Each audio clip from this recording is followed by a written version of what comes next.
बाबा जी की प्यारी सास संगत जी, राधा स्वामी जी। संगत जी, हम सब जानते हैं कि आज 1 अगस्त है और हमारे प्यारे से बाबा जी का जन्मदिन है। मेरे और मेरे परिवार की तरफ से बाबा जी की सारी संगत को बाबा जी के जन्मदिन की शुभकामनाएं।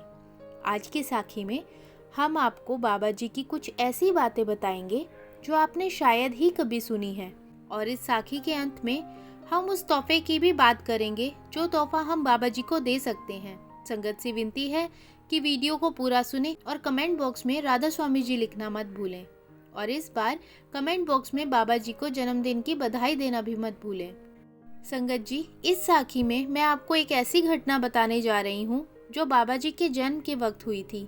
बाबा जी ने अपने जन्म के 3 दिन तक अपनी आंखें खोली ही नहीं थी। ऐसा देखकर बाबा जी के माता पिता को उनकी बहुत ज़्यादा चिंता होने लगी, क्योंकि जन्म लेने के इतने घंटे के बाद भी अगर बच्चा आंखें नहीं खोलता तो हर माँ बाप घबरा जाएंगे। जब 3 दिन तक बाबा जी ने आंखें नहीं खोली तो बाबा जी की माता जी ने यह बात अपने भाई यानी कि बड़े महाराज जी को बता दी। तब यह बात सुनकर महाराज जी ने उन्हें कहा कि वह जल्द ही उनके पास पहुंचेंगे। और जब बड़े महाराज जी वहां पहुंचे तब उन्होंने बाबा जी को अपनी गोद में उठाया और अपनी उंगली पर शहद लगाकर बाबा जी के मुंह में चिटवा दिया। फिर बड़े महाराज जी ने बड़े ही प्यार से बाबा जी को कहा कि हुन ते अक्खा खोल ले, और महाराज जी के ऐसा कहते ही बाबा जी ने उसी वक्त आंखें खोल ली। संगत जी, हम सब जानते हैं कि जब भी बच्चा किसी परिवार में पैदा होता है तो उस परिवार का कोई भी सदस्य उस बच्चे के मुंह में थोड़ी सी शहद चटवा देता है। ऐसा माना जाता है कि इस रस्म को करने से शहद चटवाने वाले के गुण बच्चों में भी आ जाते हैं, और यह एक बहुत पुरानी रस्म है जो कि सदियों से चली आ रही है। संगत जी, अब बाबा जी के बचपन की कुछ और दिलचस्प बातें सुनते हैं। जब बाबा जी 4 साल के थे तब बाबा जी के माता पिता उन्हें पहली बार डेरे में लेकर गए थे। वहाँ बाबा जी की माता जी ने उन्हें समझाया कि आपको जो भी मिले आपने उन्हें सत श्री अकाल करना है। बाबा जी ने अपनी माता जी की बात मानी और बाकी सब लोगों को तो बाबा जी ने सत श्री अकाल कह दिया, लेकिन जब बाबा जी की माता जी ने उन्हें उनके मामा जी यानी महाराज जी को सत श्री अकाल करने को कहा तब बाबा जी ने अपनी माता जी की बात को अनसुना कर दिया और चुपचाप वहां खड़े रहे। उनकी माता जी ने 2-3 बार और उन्हें यही बात कही, लेकिन फिर भी बाबा जी वहां चुपचाप खड़े रहे। उनका ऐसा व्यवहार देखकर उनकी माता जी को तो उन पर बहुत गुस्सा आया, लेकिन महाराज जी ने बाबा जी को अपनी गोद में उठा लिया और अपनी बहन से कहने लगे कि यह मुझसे नाराज है।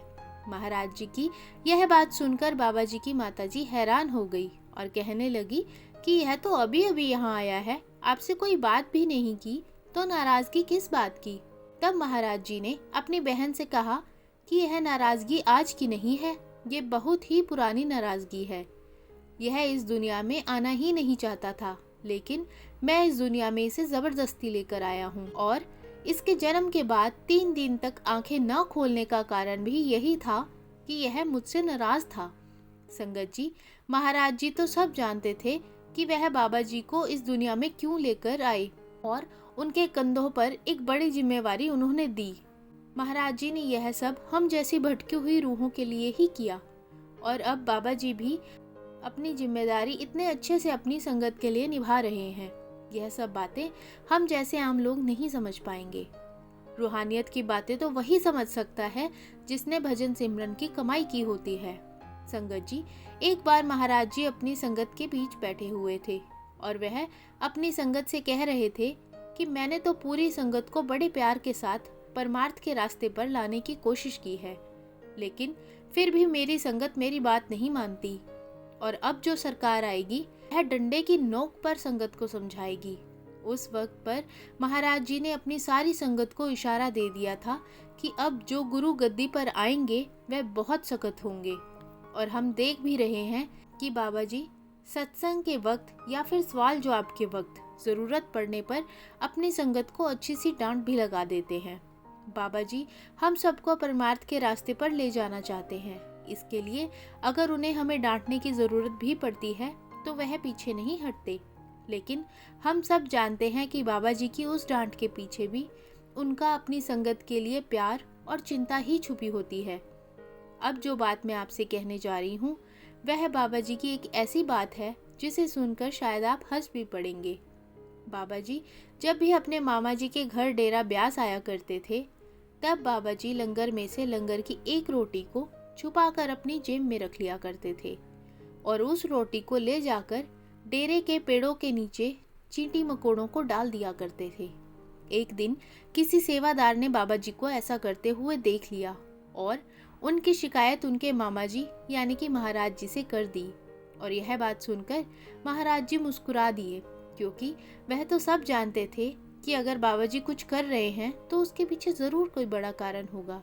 महाराज जी ने उस सेवादार से कहा कि वह उन कीड़े मकोड़ों को लंगर की रोटी खिलाकर अपने लिए संगत तैयार कर रहा है। ऐसा कहा जाता है कि लंगर की रोटी खाने वाले जीव की संभाल बाबा जी जरूर करते हैं। महाराज जी ने बाबा जी को एक सख्त गुरु जरूर बताया था, लेकिन बाबा जी का प्यार हम हर तरह से महसूस कर सकते हैं।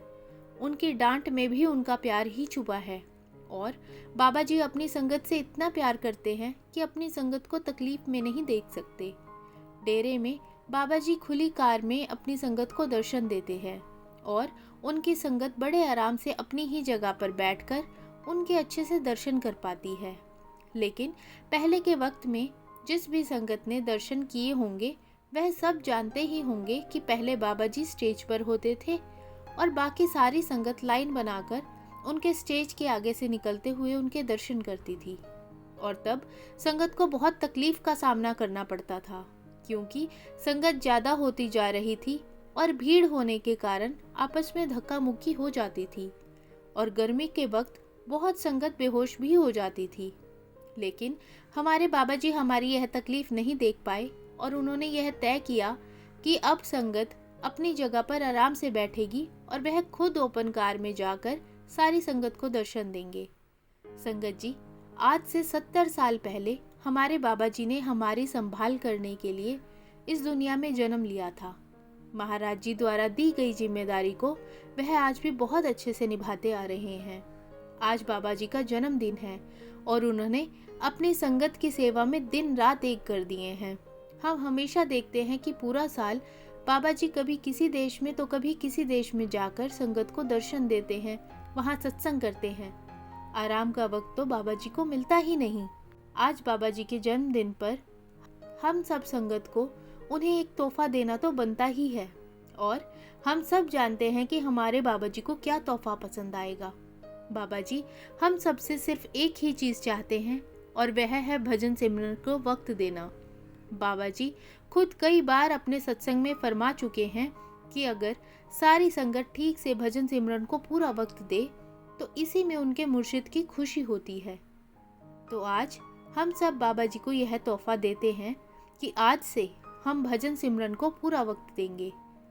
किसी को चाहे अभी ही नामदान मिला हो या फिर चाहे नामदान मिले 20 साल क्यों ना हो गए हों, अगर अब तक भी भजन सिमरन की कमाई शुरू नहीं की तो अब भी वक्त है। हम अपने मुर्शिद को उनके जन्मदिन पर यह तोहफा देकर उन्हें खुश कर सकते हैं। हम सबको आज से अपने आप से और अपने बाबा जी से वादा करना है कि अब से हम हर रोज़ जितना हमसे हो पाए उतना भजन सिमरन को वक्त देंगे। उस सच्ची सरकार को हमसे इसके अलावा और कुछ नहीं चाहिए। आप सबको एक बार फिर से बाबा जी के जन्मदिन की बहुत बहुत बधाई। हमारे बाबा जी हमेशा ऐसे ही मुस्कुराते और हंसते रहें और हम जैसे नालायक बच्चों को सही रास्ता दिखाते रहें। साथ संगत जी, आज की साखी अच्छी लगी हो तो कमेंट बॉक्स में राधा स्वामी जी जरूर लिखें। वीडियो को लाइक, शेयर और चैनल को सब्सक्राइब जरूर करें। राधा स्वामी जी।